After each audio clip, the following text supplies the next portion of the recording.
नमस्कार city cable के दर्शकों मित्रों, आपका एक बार फिर स्वागत है।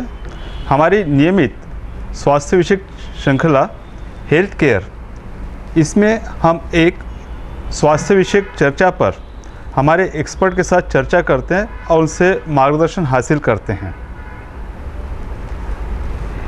अक्सर हम समसामयिक विषयों पर चर्चा करते हैं और इस समय एक विषय जो मीडिया में चर्चा का विषय बना हुआ है, काफ़ी ज्वलंत है, जिसमें पेशेंट के भर्ती होने की और कई मृत्यु की संख्याएं दिन पे दिन बढ़ती जा रही है और जिसने न केवल दिल्ली प्रशासन को बल्कि भारत सरकार को हिला दिया है, वह है डेंगू बुखार।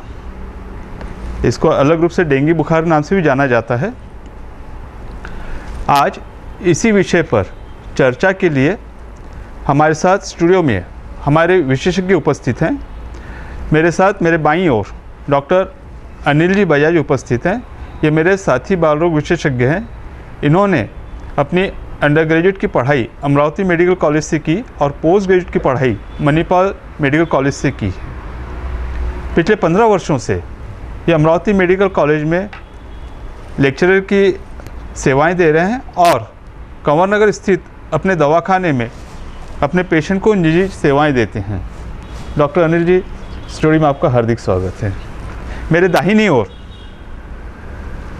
सरकारी सेवाओं का प्रतिनिधित्व करने वाली डॉक्टर रंजना जी बनारस से उपस्थित है।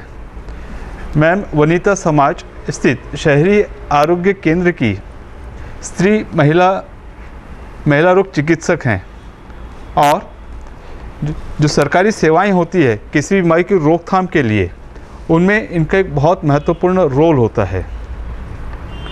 मित्रों, डेंगू जैसा हम जानते हैं काफ़ी पुरानी बीमारी है और अगर हम इसके इतिहास पर नज़र दौड़ाएं तो इसका उल्लेख चीनी साहित्य में ईसा के बाद लगभग 235 वर्ष में, मतलब 1800 वर्ष पूर्व हुआ है और इसका जो अधिकृत उल्लेख हुआ है वो 1780 में हुआ है, जब एशिया, अफ्रीका और उत्तरी अमेरिका में एक साथ में महामारी का प्रकोप हुआ था। हाल में चर्चा का विषय होने का कारण यह है कि दिल्ली में पिछले 5 सालों में जितने केसेस नहीं हुए उतने इस साल दर्ज किए गए हैं। अकेले सितंबर माह में पिछले 5 सालों में सबसे ज़्यादा केसेस डेंगू के नोट किए गए हैं। यह एक संक्रामक बीमारी है और जब एक साथ में बहुत सारे लोगों को होती है तो बाकी लोगों को होने की इसकी संभावना होती है। तो डॉक्टर अनिल जी, विषय की शुरुआत करते हैं। तो सबसे पहले हमारे दर्शक जानना चाहेंगे कि डेंगू बीमारी क्या होती है। डेंगू बुखार आमतौर पे जो दूसरे बुखार जैसे होते हैं वैसे होते हैं मोस्टली। ये एक वायरल फीवर है जो वायरस की वजह से, डेंगू वायरस की वजह से होता है। ये मच्छरों की वजह से फैलता है, ख़ासतौर पे जो दिन में जो मच्छर काटते हैं उसकी वजह से।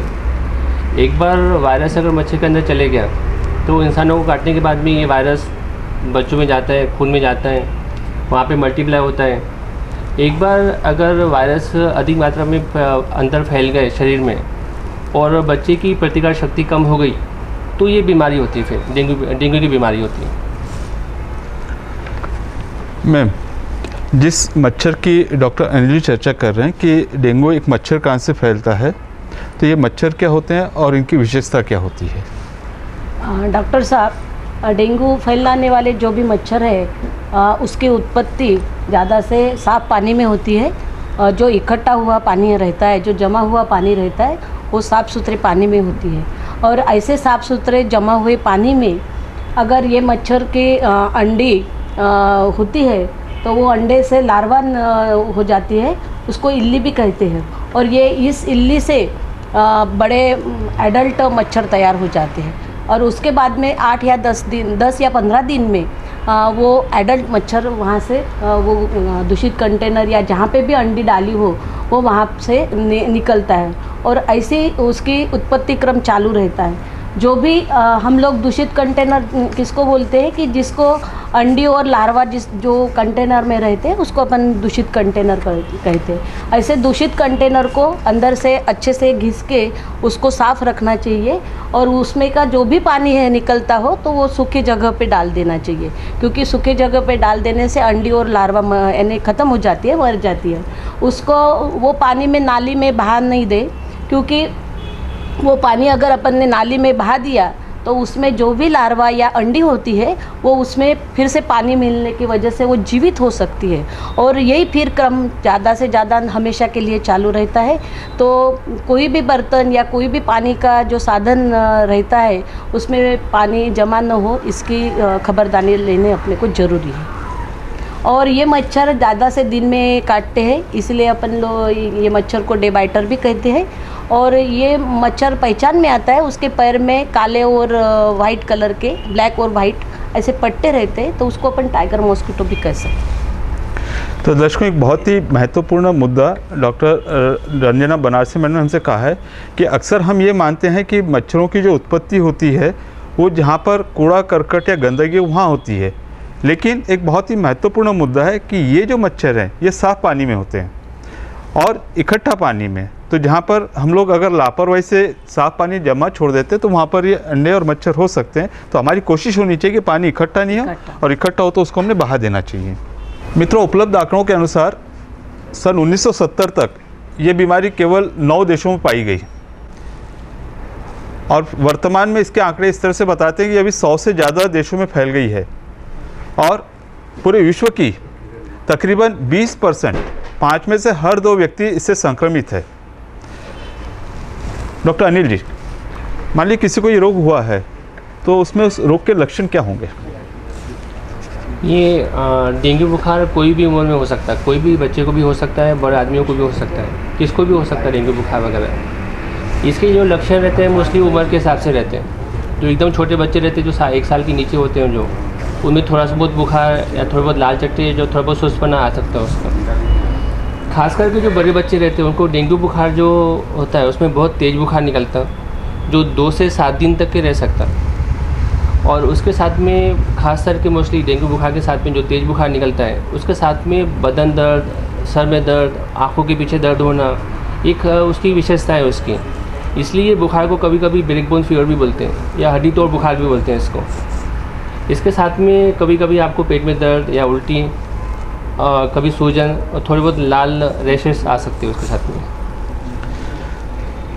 दर्शकों, बहुत ज़्यादा केसेस में अगर किसी को डेंगू हुआ या वो जंतु अंदर भी गया है तो उसमें उसके लक्षण दिखाई नहीं पड़ते हैं। और उपलब्ध आंकड़े ये बताते हैं कि 100 में से 85% बच्चों में कोई लक्षण नहीं होते, जबकि उनके अंदर जंतु प्रविष्ट हो गया है। डॉक्टर अनिल जी ने एक बहुत ही महत्वपूर्ण बात बताई कि यह बुखार किसी को भी हो सकता है। और हम सभी जानते हैं कि बॉलीवुड सिनेमा के जाने माने प्रोड्यूसर डायरेक्टर यश चोपड़ा जी का निधन इसी बीमारी के चलते हुआ था। इसी बीमारी के चलते रणवीर सिंह अस्पताल भर्ती हुए थे और सौभाग्य से अच्छे होकर उनका डिस्चार्ज हुआ। और अभी बांग्लादेश क्रिकेट के जो वनडे कैप्टन हैं मुर्तज़ा मुशर्रफ, ये भी इससे भर्ती हुए हैं। मतलब ये मच्छर किसी को भी बख्शता नहीं है, ये किसी को भी किसी भी उम्र में, अमीर हो या निर्धन हो, किसी को भी ये काट सकता है। मैं हम जिस मच्छर की चर्चा कर रहे हैं तो ये मच्छर का उत्पत्ति, उनका प्रजनन का स्थान कौन सा, कहाँ ये जमा होते हैं?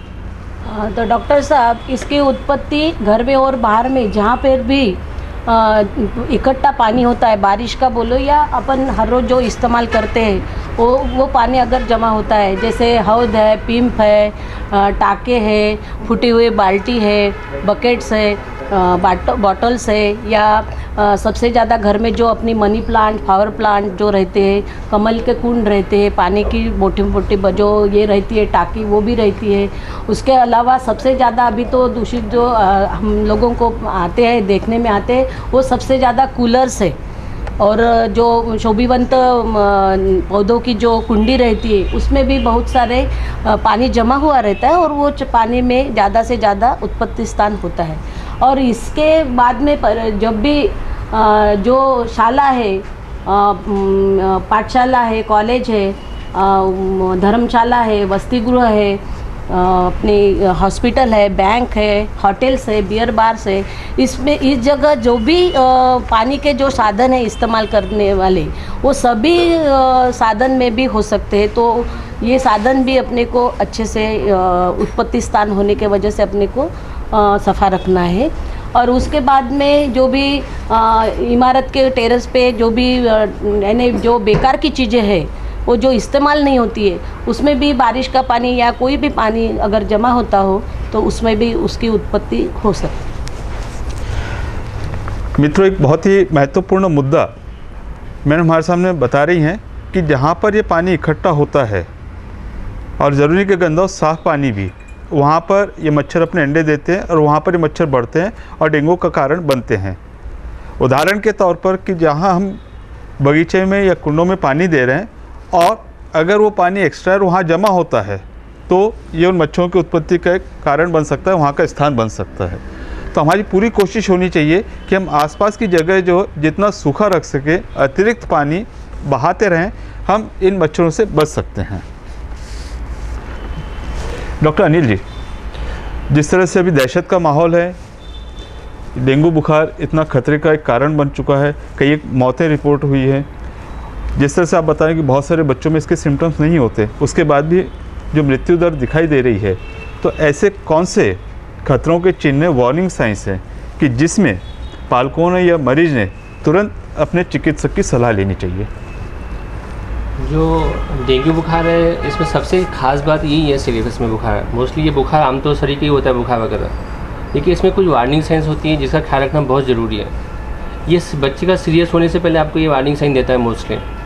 तो इसमें जो वार्निंग साइंस है, जो मेन वार्निंग साइंस है, इसमें बहुत तेज़ दर्द होना, पेट में दर्द होना, बहुत सारी उल्टियाँ होना, उसके साथ में धीरे धीरे करके भी उसको खून निकलना, नाक में से खून आना, संडास में से खून आना, लाल चट्टे आना, बच्चा सुस्त होना, झटके आना और सूजन बढ़ जाना, सूजन के साथ में सांस में तकलीफ भी होना थोड़ी बहुत वगैरह। धीरे धीरे करके फिर वो बच्चे का बीपी भी कम होना चालू हो जाता है, मोस्टली हाथ पैर भी ठंडे हो जाते हैं धीरे धीरे करके बच्चा सीरियस होते जाता है।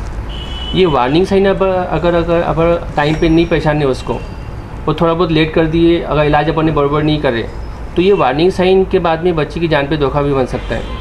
तो ये सबसे ज़रूरी है डेंगू बुखार में। अगर सिर्फ बुखार अगर रहा, क्योंकि बहुतों जनों को बुखार आमतौर से होता है, उसमें कुछ भी बच्चे 85% बच्चों को कुछ होता भी नहीं है, उसमें सिर्फ कुछ लोग जो सीरियस होते हैं। ये वार्निंग साइन देखना बहुत ज़रूरी है। वार्निंग साइन आने के बाद ही बच्चा सीरियस होता और मोस्टली वो जानने वाले होता। तो ये पहचानना बहुत ज़रूरी है वार्निंग साइन वगैरह। जैसे ही वार्निंग साइन दिखे आपको, पेट में दर्द, उल्टियाँ होना, सूजन आना या थोड़ा बहुत सुस्त होना बच्चा वगैरह, तुरंत तो स्पेशलिस्ट को दिखाना चाहिए और उसका इलाज करना चाहिए। मित्रों, आमतौर पर डेंगू अपनी पूरी मियाद लेके ठीक होने वाली बीमारी है, लेकिन जिस तरह डॉक्टर बजाज जी उल्लेख कर रहे हैं कि अगर ये बीमारी तीव्र रूप धारण करती है, सीवियर फॉर्म में होती है, जिसे मेडिकल भाषा में DHF डेंगू हेमोरेजिक फीवर कहते हैं, और अगर ये बढ़ता है तो शरीर के दूसरे अंगों पर भी अपना असर डालता है, और इसके चलते जहाँ पूरे अलग अलग जगह से खून निकलना शुरू होता है, मरीज़ को इस खून की कमी के कारण से वो एक शॉक कंडीशन में पहुँच जाता है, जहाँ पर बीपी अगर कम हो जाता है मोस्टली, या हाथ पैर ठंडे हो जाते हैं, तो धीरे धीरे करके उसकी जो पल्स रहती है जो मोस्टली वो बंद हो जाती है धीरे धीरे करके। और इसीलिए इस तरह की हमें राह नहीं देखनी है। जहाँ से चिन्ह हमको नज़र आते हैं, हमने तुरंत स्पेशलिस्ट की सलाह लेनी चाहिए और उनके मार्गदर्शन में ट्रीटमेंट करना चाहिए, क्योंकि विशेषज्ञों का मानना है कि अगर ये चिन्ह होते हैं तो मृत्यु की संभावना 20 गुना ज़्यादा बढ़ जाती है। और अगर समय रहते इनका हमने पहचान लिया और अगर योग्य ट्रीटमेंट अगर हुआ, तो इसमें मृत्यु की संभावना केवल 1% रह जाती है।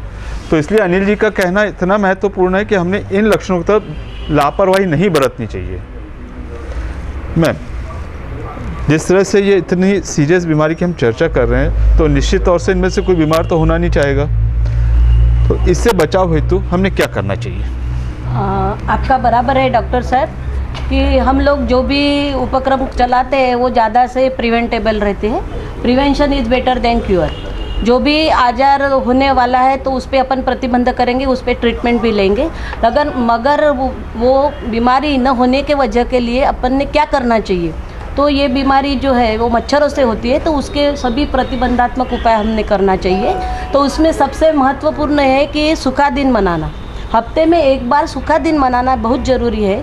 तो हफ्ते में जो भी अपने पानी के भरने के जो साधन है वो हफ्ते में एक बार साफ़ रखना है। जो मनी प्लांट है या फ्लावर प्लांट है उसमें का पानी नियमित रूप से बदलना चाहिए।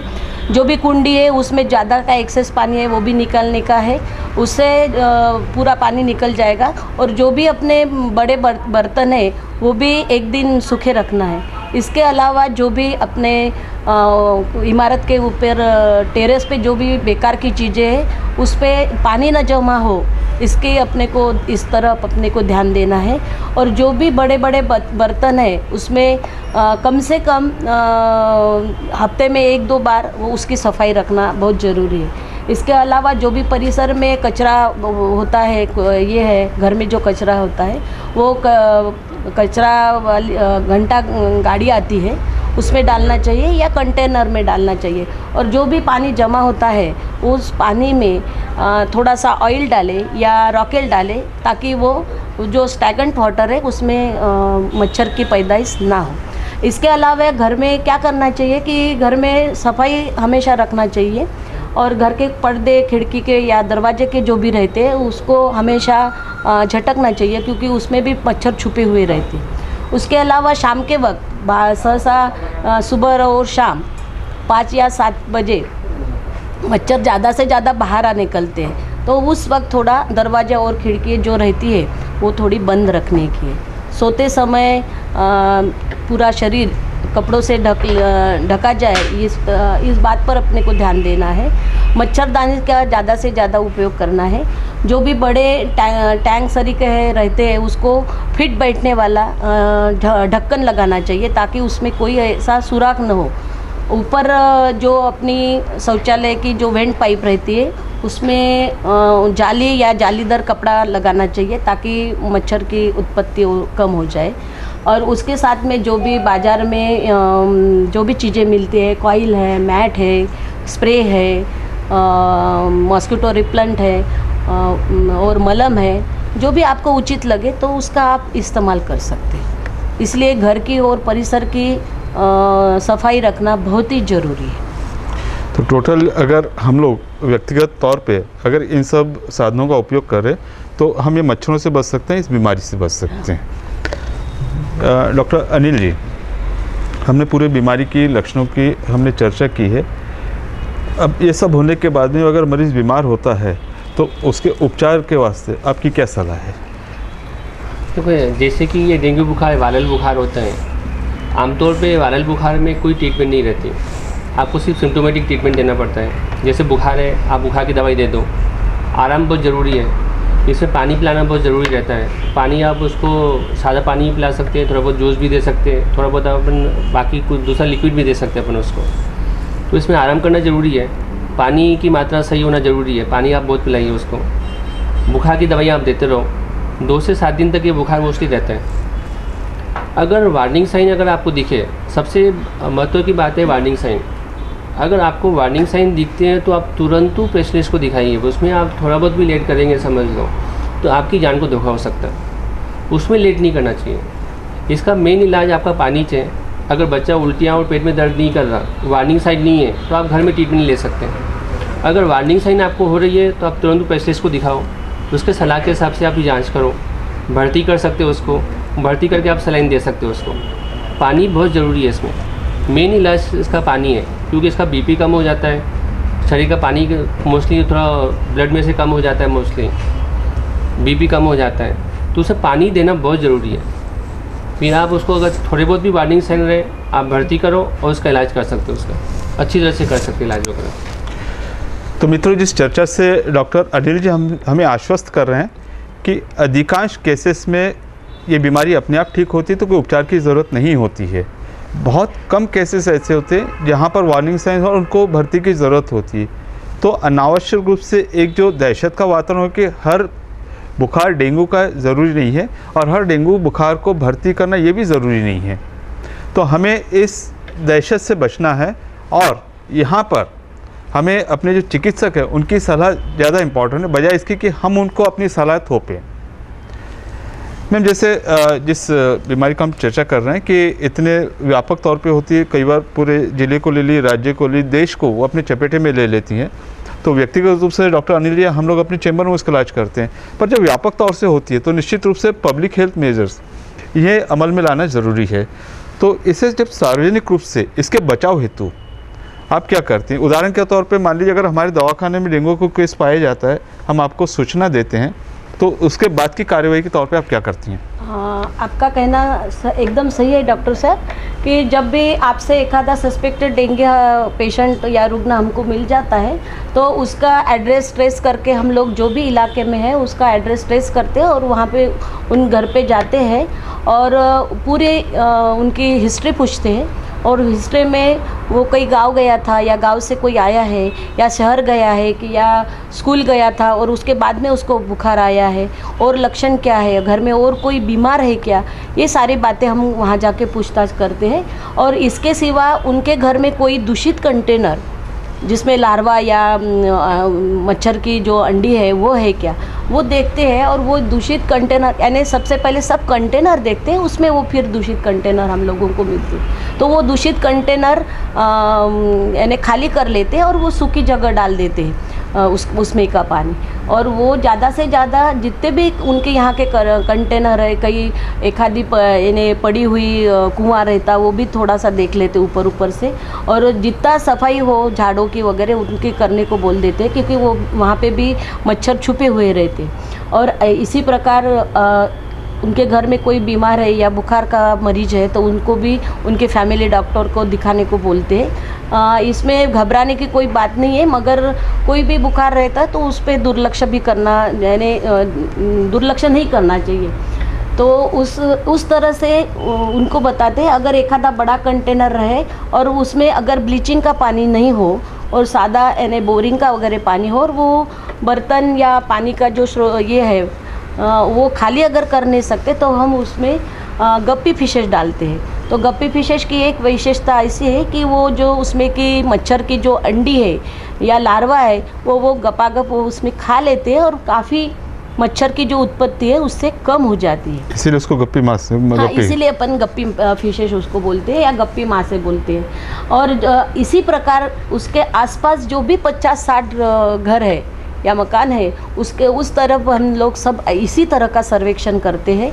और यही बातें दूषित कंटेनर ज़्यादा से ज़्यादा यानी खाली करके लेते हैं, उनको सूखा दिन मनाने को बोलते हैं। हमारे पास में जो भी पॉम्पलेट्स है या सभा में या जो भी हेल्थ एजुकेशन उन लोगों को देना है वो सभी बातें हम लोग उनको देते हैं। और इंसेक्ट कलेक्टर रहता है, वो वहाँ की मच्छरों की डेंसिटी सही में कितनी है, ज़्यादा है कम है, इसका अनुपात लगाने के लिए वो वहाँ से मच्छर कलेक्ट करके लेके जाता है।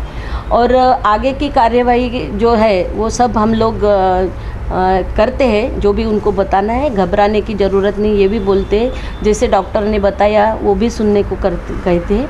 और ज़्यादा से ज़्यादा विश्रांति आहार इस पे भी ध्यान देने के लिए बोलते हैं।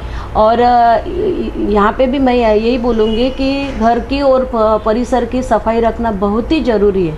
और आज के दिन मैं खाजगी वैद्यकीय व्यावसायिकों को एक निवेदन करती हूँ या नम्र विनंती करती हूँ कि आपके यहाँ इस प्रकार के जो भी सस्पेक्टेड डेंगू पेशेंट अगर हॉस्पिटल में दाखिल होते हैं तो उनका पूरा नाम, एड्रेस,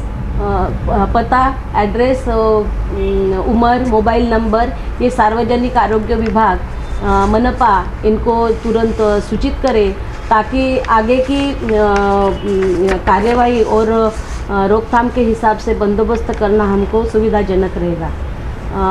आखिर में यही कहूँगी कि घर घर को सफाई अपनाइए, परिसर को अपना सफाई अपनाइए और डेंगू को मार भगाइए। मेरी खाजगी वैद्यकीय व्यावसायिकों को ये नम्र विनंती है कि आपके यहाँ ऐसे सस्पेक्टेड डेंगू पेशेंट आते हो तो हमें सार्वजनिक आरोग्य विभाग स्वास्थ्य विभाग को मनपा अमरावती इसको तुरंत सूचित करे, पेशेंट का नाम, उम्र और एड्रेस, ताकि हम लोग आगे की कार्यवाही और बंदोबस्त करने के लिए हम लोगों को सुविधाजनक रहेगा। घर घर में सफाई अपनाइए, परिसर में सफाई अपनाइए, डेंगू को मार भगाइए। अगर घर की और परिसर की सफाई हम सब लोगों ने अगर की तो सभी प्रकार की मच्छरों से होने वाली बीमारियां हम लोग दूर रख सकते हैं। मित्रों, एक बहुत ही महत्वपूर्ण मैसेज डॉक्टर बनारसी मैडम ने से दिया है कि जब कोई ऐसा संदिग्ध या पॉजिटिव केस डेंगू का मिलता है तो सार्वजनिक आरोग्य विभाग की तरफ से आसपास की पूरी एरिया का सर्वेक्षण किया जाता है कि वो मच्छर आया कहाँ से, उसका उत्पत्ति कहाँ से हुई है।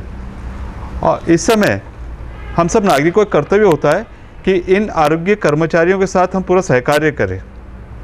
दुर्भाग्य से मुंबई से जो खबर आई है कि जब ऐसा सर्वेक्षण चल रहा था तो हमारे फिल्म जगत के कुछ लोग, जितेंद्र जी, जूही चावला और अनिल कपूर, इन लोगों से पर्याप्त सहयोग न मिलने की वजह से इनको कानूनी नोटिस दिया गया। हमारी आप सबसे गुजारिश है कि ये नौबत हमारे अमरावती वासियों पर न आए, इसकी आप पूरी तरह से सावधानी बरतें। एक बहुत ही महत्वपूर्ण चर्चा एक ज्वलंत विषय पर, डेंगू बुखार, उसके लक्षण और उपायों पर हमारे एक्सपर्ट के साथ में हुई है। और जो कुछ मुख्य मुद्दे उभर के आए वो इस तरह से हैं कि डेंगू बुखार किसी भी उम्र में किसी भी व्यक्ति को किसी भी स्तर पर हो सकता है। इसका जो रोग कारक जंतु है वायरस होने के कारण से ये अपनी पूरी मियाद लेने के बाद में पूरी तरह से ख़त्म हो जाता है और अमूमन इसके ऊपर कोई इलाज की ज़रूरत नहीं होती है। कुछ एक जो केसेस होते हैं जो बहुत सीरियस होते हैं, जिनकी डॉक्टर अनिल जी ने चर्चा की और वार्निंग साइन के रूप में जिसे हमें बताया है, अगर ये चिन्ह बच्चे में या बड़ों में दिखते हैं तो उसकी तरफ किसी तरह की लापरवाही न बरतें और इसका उपचार एक्सपर्ट के निगरानी में किया जाए तो इससे पूरी तरह से बचा जा सकता है। लेकिन इसके उल्टे अगर यहाँ पर लापरवाही हुई तो मरीज की जान को खतरा होता है और मृत्यु की संभावना बढ़ जाती है। इससे बचने के लिए हमें जो स्वच्छता है वो 2 लेवल पर करनी चाहिए, व्यक्तिगत लेवल पर, सार्वजनिक लेवल पर। व्यक्तिगत लेवल पर जहाँ तक हम मच्छरों से बच सके उतने हमें पर्याप्त साधन अपनाना चाहिए और सार्वजनिक लेवल पर स्वच्छता का पूरा ध्यान रखना चाहिए। इससे मच्छरों से होने वाले न केवल हम डेंगू से बच सकते हैं बल्कि अन्य बीमारियाँ, मलेरिया, फाइलेरिया, चिकनगुनिया जैसी बीमारियों से हम बच सकते हैं। हमारी हमेशा से शुभकामना है कि आपका आने वाला दिन आज से अधिक स्वास्थ्यवर्धक और मंगलदायक हो। ज़िंदगी जितनी भी है हंसी खुशी जिए, जितना हो सके लोगों की मदद कीजिए, आप हंसे लोगों को हंसाइए। बढ़ती हुई टेक्नोलॉजी के साथ में जब हर व्यक्ति के पास में अपना मोबाइल हुआ है, व्हाट्सएप पर उनका नंबर लगा है, तो हम लोग भी इस व्हाट्सएप के साथ आपसे जुड़े हैं। अपनी प्रतिक्रियाएं, अपने सुझाव, अपने विचार हमें स्टूडियो के नंबर या स्क्रीन पे आते हुए व्हाट्सएप नंबर पर अवश्य सूचित करें। मित्रों, कार्यक्रम आपका अपना है, आपके सुझाव का हमें हमेशा से इंतज़ार रहेगा। अगले हफ्ते एक नए विषय पर एक नए एक्सपर्ट के साथ आपसे फिर भेंट होगी और तब तक के लिए हमें इजाज़त दीजिए। स्टूडियो में आकर हमारे दर्शकों का इतना महत्वपूर्ण, दिलचस्प आपने जो मार्गदर्शन किया है, इसके लिए डॉक्टर अनिल जी और डॉक्टर रंजना जी, हम हृदय से आपके आभारी हैं। धन्यवाद, नमस्कार।